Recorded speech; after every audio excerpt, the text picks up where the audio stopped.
वज़ीर-ए-आज़म इमरान खान साहब ने अपने हवास को बहाल रखा हुआ है। अदम एतमाद से कोई परेशानी नहीं है और सूरत हाल इत्मीनान बख्श है। एक दूसरे पर लफ्जी गोलाबारी के साथ साथ जो अराकीन है उनको खरीदने के इल्जाम भी लगाए जा रहे हैं। सब्सक्राइब करें और बेल दबाएं ताकि कोई खबर रह न जाए।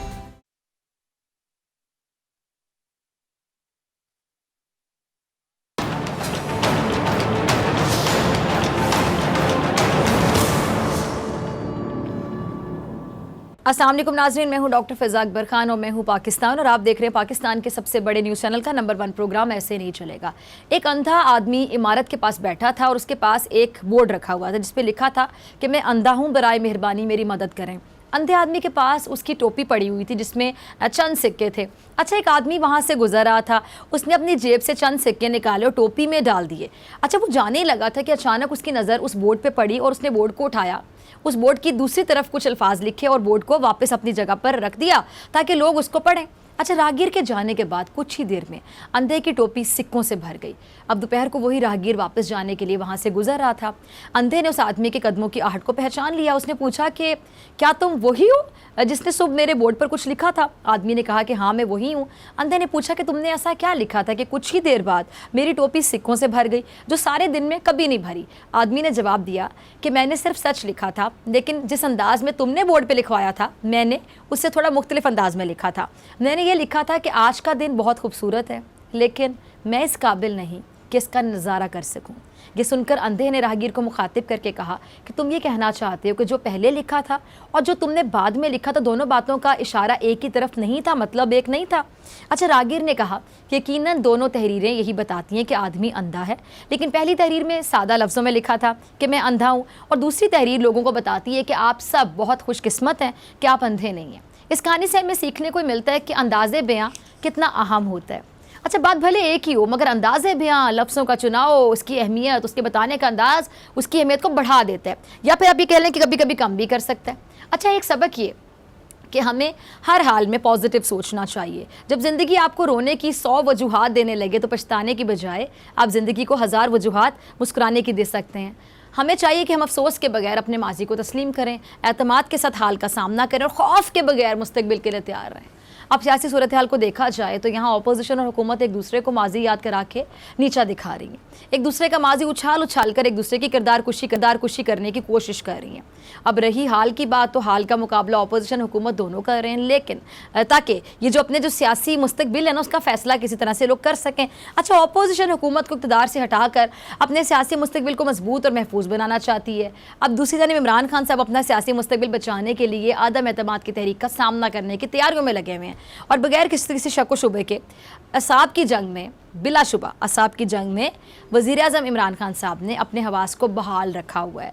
वज़ीर-ए-आज़म चाहते तो वह असम्बलियाँ तहलील करके नए इलेक्शन के लिए राह को हमवार कर सकते थे, लेकिन इमरान खान साहब ने अपोजिशन के आगे हथियार डालने के बजाय अपने हवासों पर मुकम्मल कंट्रोल रखते हुए पॉलिटिकल स्ट्रैटेजी के तहत चलने का फैसला है। और गेम ही ये है कि हवास को कंट्रोल में रखना है, इसको कंट्रोल से बाहर नहीं होने देना।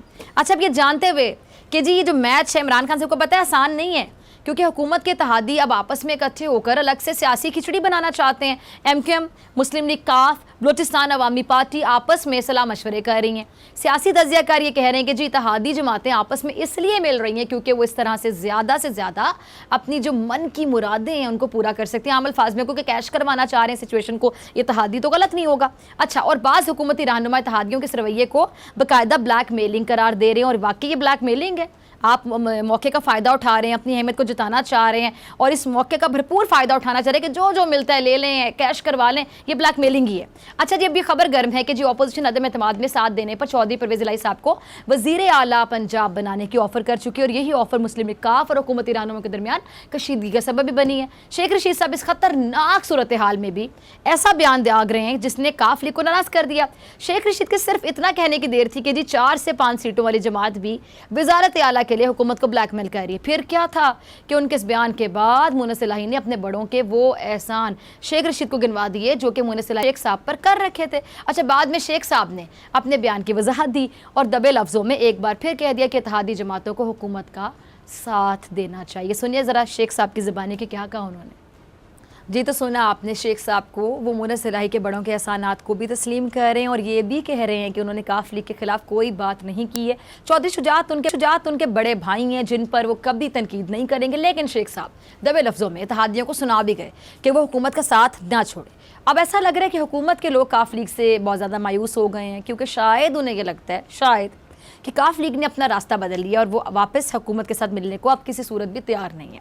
अच्छा, परवेज़ इलाही साहब अपने बयान में कह रहे हैं कि हम अपना फ़ैसला कर चुके हैं, इस पर अपने साथियों से हतमी मुशावरत भी जारी है।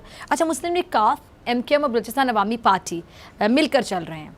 अच्छा, वफाकी वज़ीर मुनस इलाही साहब ने जहांगीर तरीन साहब के साहबजादे अली तरीन से टेलीफोन पर रब्ता किया। ओन चौधरी ने अली तरीन और मुनस इलाही की टेलीफोन पर बात करवाई।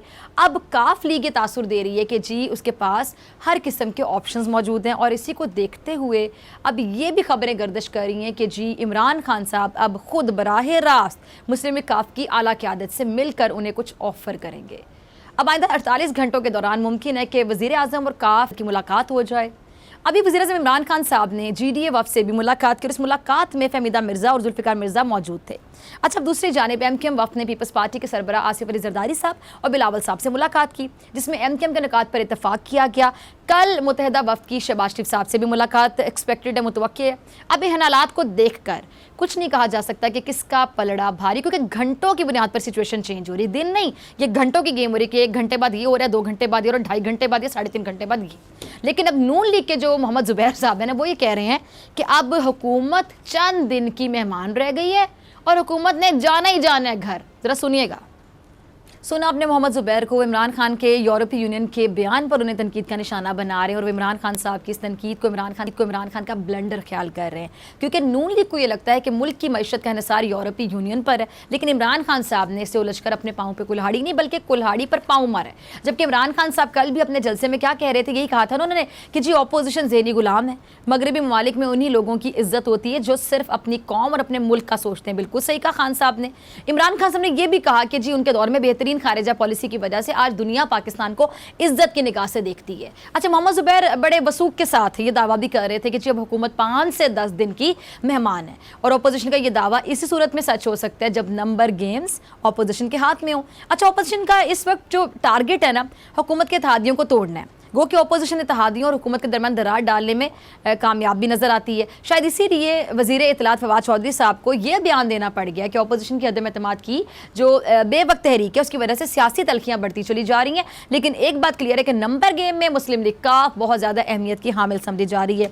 अच्छा, बज़ाहिर ये लग रहा है कि दीगर 3 इत्तेहादी MKM और BAP और GDA फैसला लेने के लिए एक दूसरे का इंतजार कर रही हैं। अच्छा, कौमी असम्बली में पार्टी पोजीशन के पेश नज़र वाज़ेह है कि अगर जी 4 में से 2 इत्तेहादी, कोई 2 इत्तेहादी 4 में से हुक्मरान इत्तेहाद को छोड़ने का फैसला करते, 4 में से कोई 2, तो वज़ीर-ए-आज़म इमरान खान साहब ऐवान में अक्सरियत खो देंगे। और सियासी माहिरीन का ख्याल ये है कि इस सूरत में अहमियत साबित करने की जिम्मेदारी वज़ीर-ए-आज़म पर होगी। अच्छा, जिम्मेदारी तो मिफ्ता इस्माइल साहब भी हुकूमत पर ही डाल रहे हैं। ज़रा सुनिएगा वो जिम्मेदारी क्या, इसका जिक्र करें मिफ्ता साहब, चलाइएगा। जी, सुना आपने मिफ्ता साहब को, बात ये कर रहे हैं कि जी जो हुकूमत करती आई है वही बात मिफ्ता इस्माइल कहते हैं कि जी मुल्क की मईशत ठीक करने में टाइम लगेगा, क्योंकि मौजूदा हुकूमत ने सब कुछ बर्बाद करके रख दिया। अब सवाल ये कि अपोजिशन तो ये दावा कर रही है कि हुकूमत जाते ही अवाम को रिलीफ मिलेगा और वो मुल्क की मईशत को मजबूत कर देंगी, लेकिन मिफ्ता साहब शायद सर पर पड़ती जिम्मेदारी देखकर अभी से घबराहट का शिकार हो गए। लेकिन मिफ्ता साहब, वो इमरान खान साहब आप लोगों को क्या कहते हैं, आप भी ना घबराएं ना, अब आप लोग घबरा गए हैं। वो अपने लोगों को भी कहते हैं कि घबराना नहीं है, आप लोग क्यों घबराहट का शिकार हो रहे हैं। अच्छा, इसलिए इमरान खान साहब की जो माशी पॉलिसीज़ हैं उन पर तनकीद करते हुए ये कह रहे हैं कि जी हुकूमत जाते जाते IMF से डील तोड़ रही है और वो अगली हुकूमत के लिए एटम बॉम्ब बिछाकर जा रही है। मईशत ठीक करने में बड़ा वक्त लगेगा। अब जब हुकूमत ने IMF से मुआहदा किया तो तब अपोजिशन को मसला ये था, और अब इमरान खान साहब IMF की हर बात में हाँ मिलाने की बजाय उसकी जो नाजायज़ मुतालिबात हैं उसको मानने से अब इस पर भी मिफ्ता साहब एतराज़ उठा रहे हैं। अच्छा, फैसल जावेद वो अपोजिशन की बिला वजह एतराज़त की वजह बयान कर रहे हैं। वो वजह क्या, ज़रा फैसल जावेद का क्लिप चलाइएगा। जी, तो सुना आपने, फैसल जावेद को कह रहे हैं कि जी अपोजिशन सिर्फ और सिर्फ NRO चाहती है, अदम एतमाद की तहरीक लाने का मकसद ही NRO का हसूल है।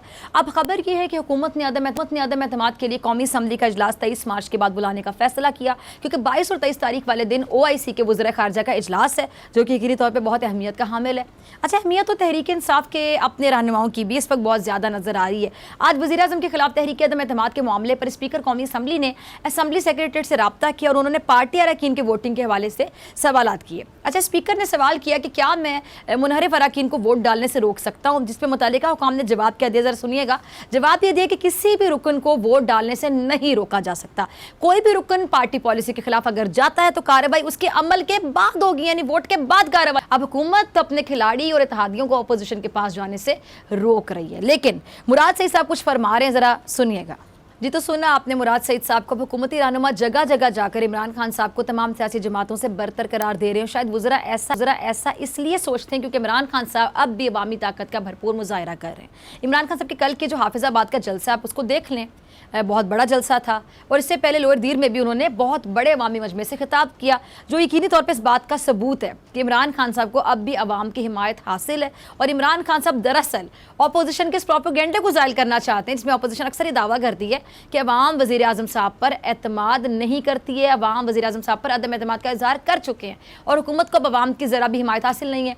अच्छा, और तो और एक अहम बात ये कि जी, जब नवाज शरीफ साहब को नाअहल किया गया था तो आपको याद होगा उन्होंने जगह जगह जलसों से खिताब करके अवाम को मोबिलाइज़ करने की कोशिश की थी कि उनके साथ नाइंसाफ़ी की गई, लेकिन उन्हें अवाम की जानिब से इतनी ज़्यादा हिमायत हासिल नहीं हुई थी और ना ही उनके जलसे जुलूसों में अवाम का ये जो समंदर है मौजूद होता था, और इसी वजह से नवाज शरीफ साहब को सियासी तौर पर पिस्पा होना पड़ा था। अच्छा, गौरतलब बात ये कि जी अभी अदम एतमाद की तहरीक आना बाकी है, आई नहीं, लेकिन इससे पहले ही इमरान खान साहब की कॉल पर अवाम उनके जलसों में इतनी बड़ी तादाद में, कसीर तादाद में शिरकत कर रहे हैं। और अगर फ़र्ज़ करें इमरान खान साहब के खिलाफ अदम एतमाद की तहरीक कामयाब हो गई तो उस सूरत में यकीनी तौर पर इमरान खान खामोश तो नहीं बैठेंगे, बल्कि पहले से भी ज़्यादा ज़ोर और शोर के साथ वो अवामी राब्तों को बढ़ाएंगे, जिससे मौजूदा जो अपोजिशन है उसको मुश्किलात का सामना हो सकता है। और ये बात इमरान खान साहब अच्छी तरह से जानते भी कि उनके पास एक पावर मौजूद है, जिसको कहते हैं स्ट्रीट पावर उनके पास मौजूद है।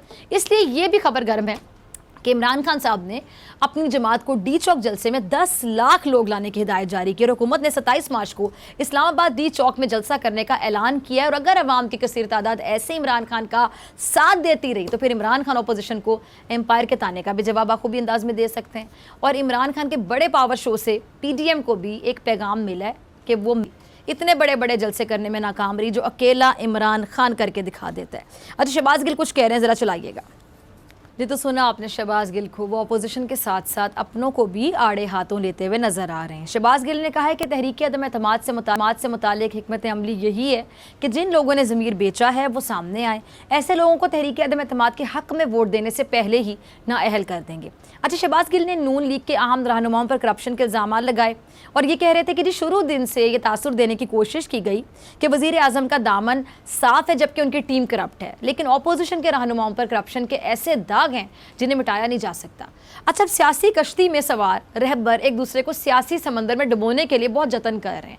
हर किसी की कोशिश ये कि इस सियासी कश्ती को इक़्तिदार के साहिल पर ले जाया जाए, लेकिन हमारे रहबर इस बात को भूल रहे हैं कि अगर इस खींचातानी में जमहूरी निज़ाम को नुकसान पहुँच गया, अगर इस खींचातानी में जमहूरी निज़ाम को नुकसान पहुँच गया तो फिर ऐसे कैसे चलेगा। ऐसे मिलते हैं ब्रेक के बाद।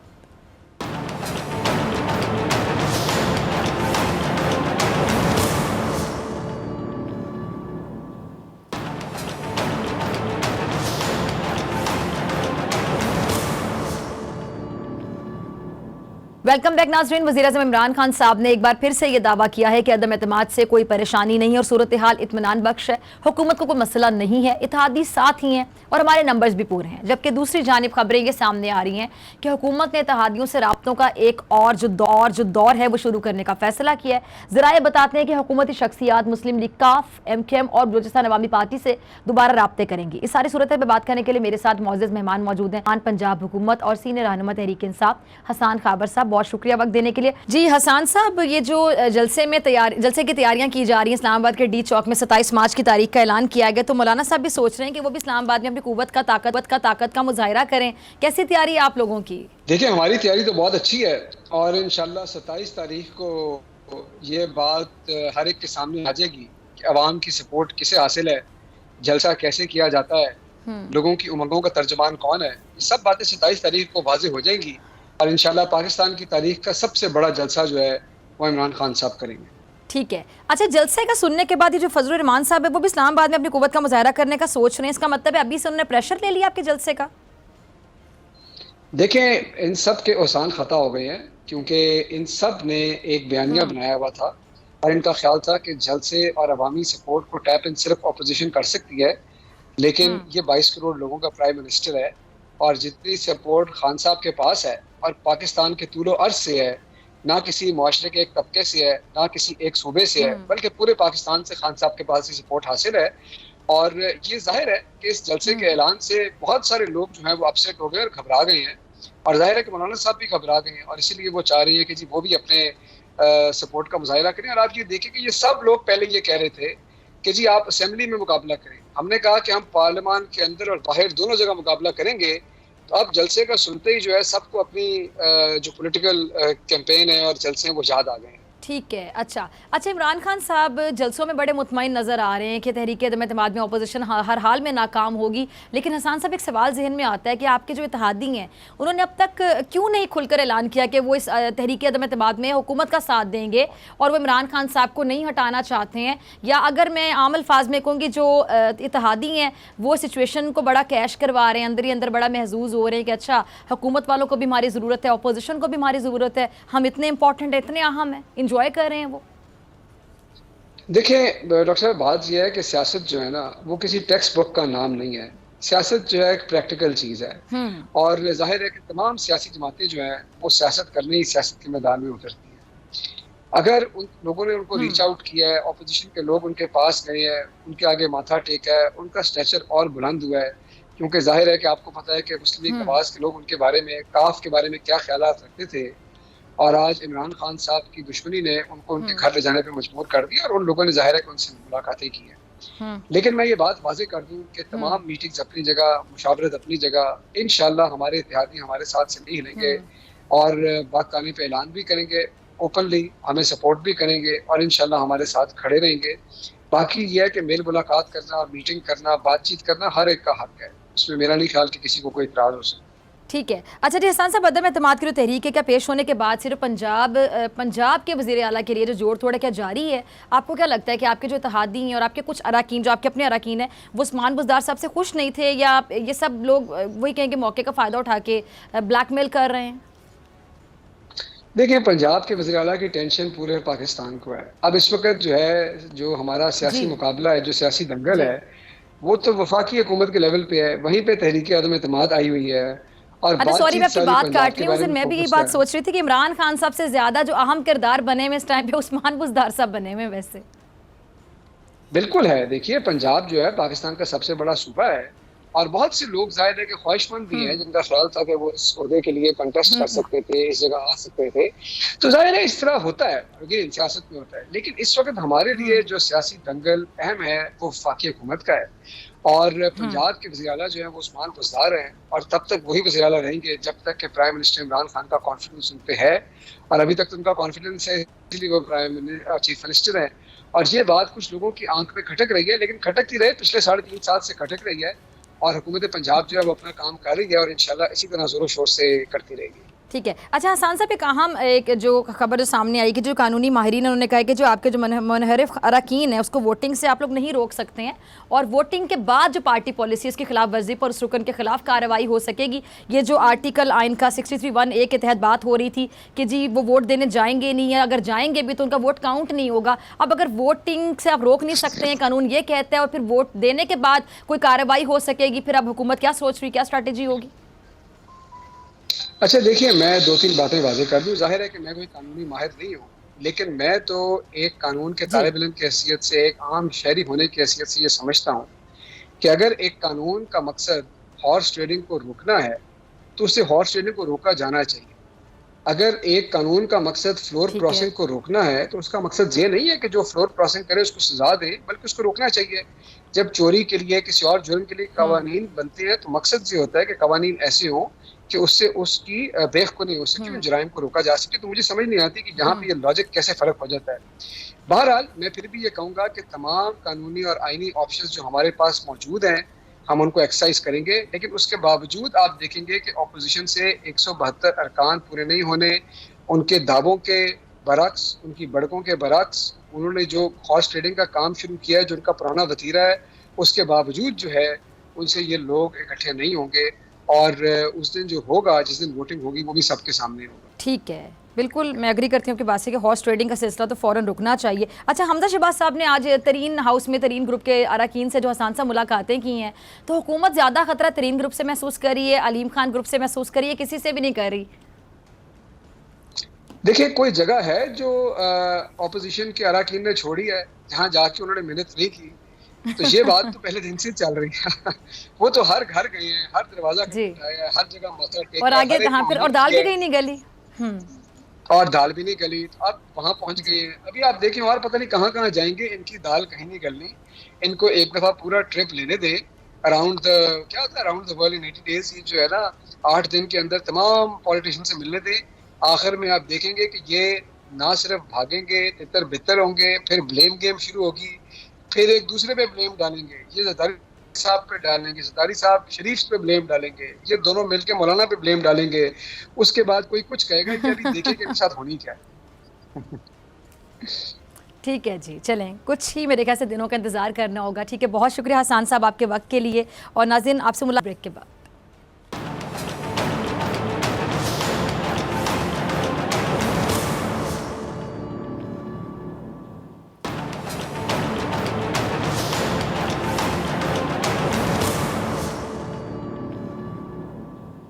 वेलकम बैक नाजरीन। जब से तहरीक अदम एतमाद जमा हुई है, हम देख रहे हैं जी सियासी महाजराई भी उरूज पर है। एक दूसरे पर लफ्जी गोलाबारी के साथ साथ जो अरकान हैं उनको ख़रीदने के इल्ज़ाम भी लगाए जा रहे हैं।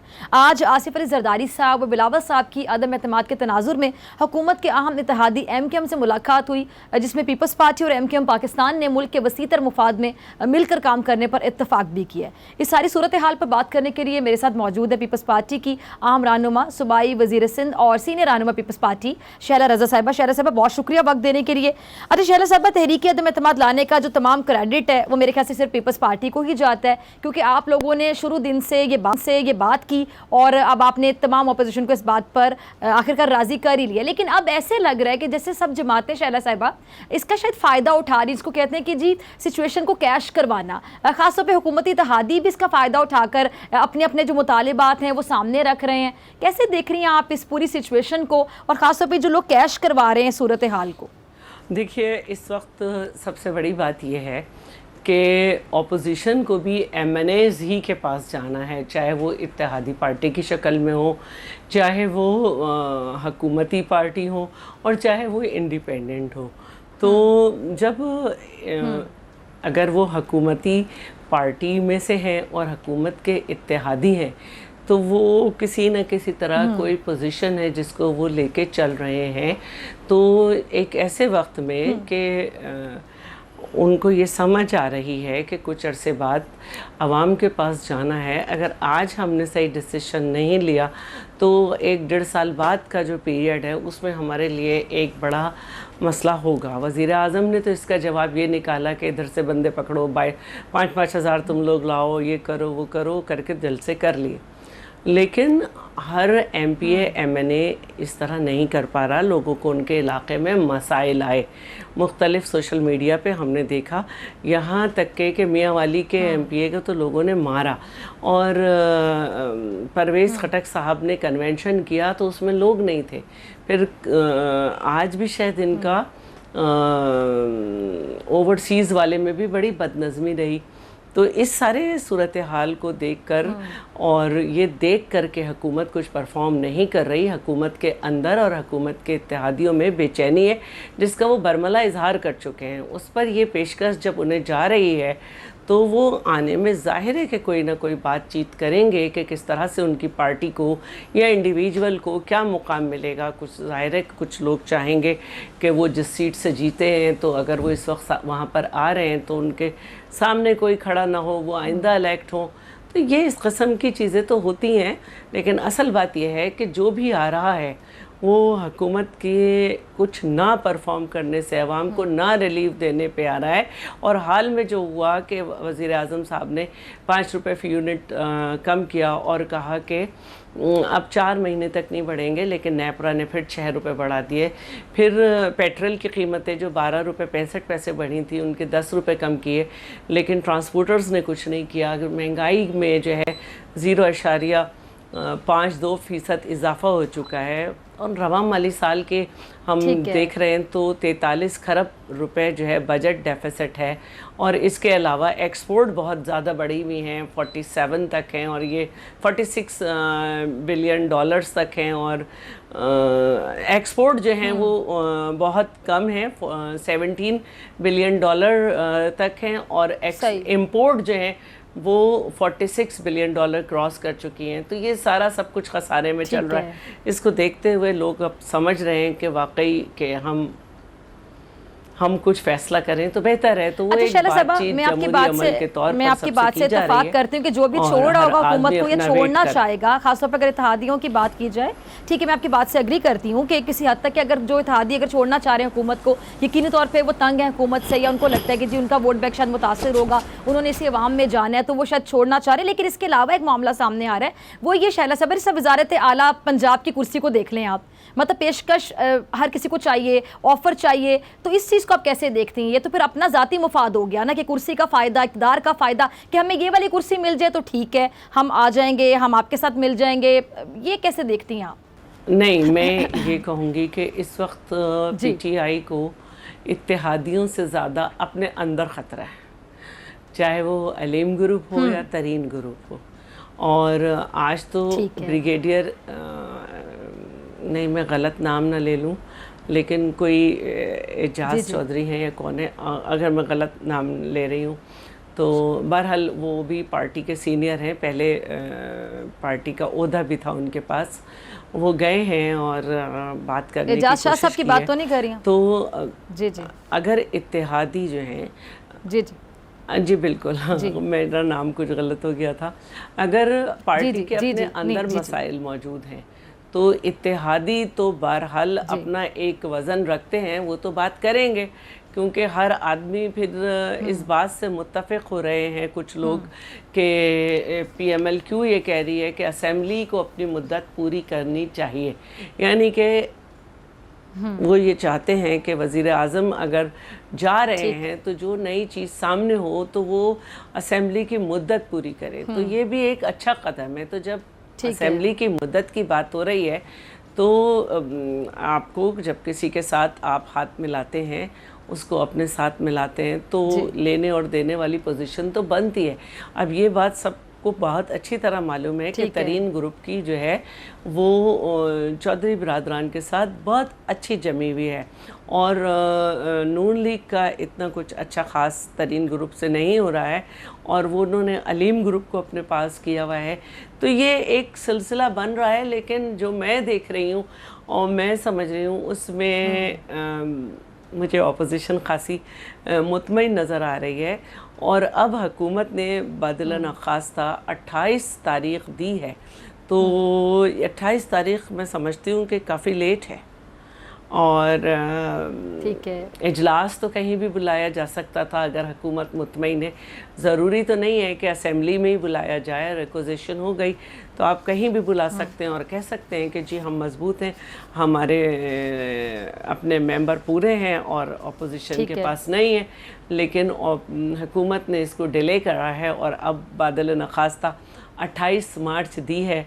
तो लेट्स सी के देखते हैं क्या होता है। ठीक है, ठीक है, वो तो देखना होगा कि क्या होता है। अच्छा शैला साहब, शामिद कुरैशी साहब एक इल्ज़ाम लगा रहे हैं, वो टीम आपके पास वो क्लिप होगा, ज़रा चलाइएगा शैला साहब, आप सुनिएगा, फिर मैं आपकी तरफ आती हूँ। शामिद कुरैशी साहब का क्लिप चलाइएगा टीम।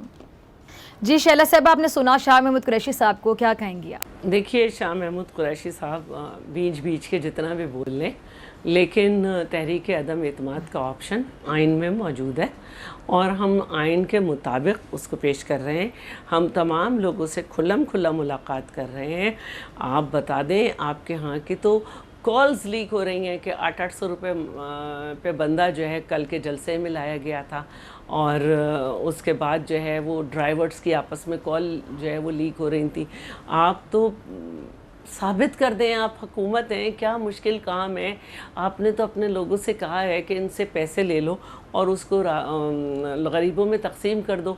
तो अगर आपके पास कोई ऐसा शख्स है, उसको टीवी पे लाएं और वो कहे कि मुझे जो है ये पैसे मिले हैं और ये मैं तकसीम कर रहा हूँ, तो ऐसी बात नहीं है। और हमने आइन के मुताबिक जो है ये मूव की है।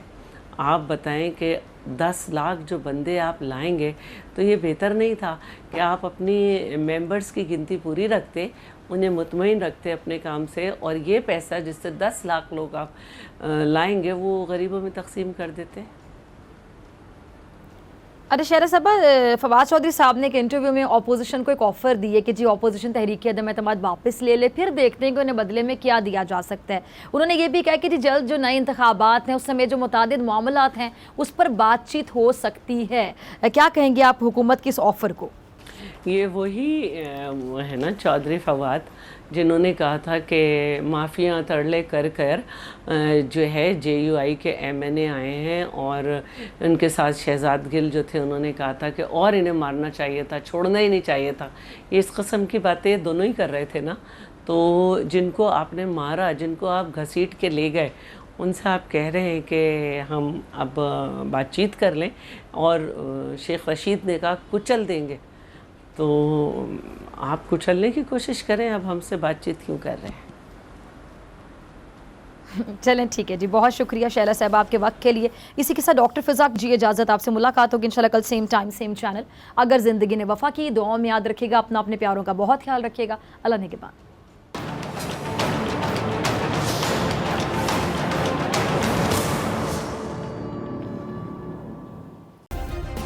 सब्सक्राइब करें और बेल दबाएं ताकि कोई खबर रह न जाए।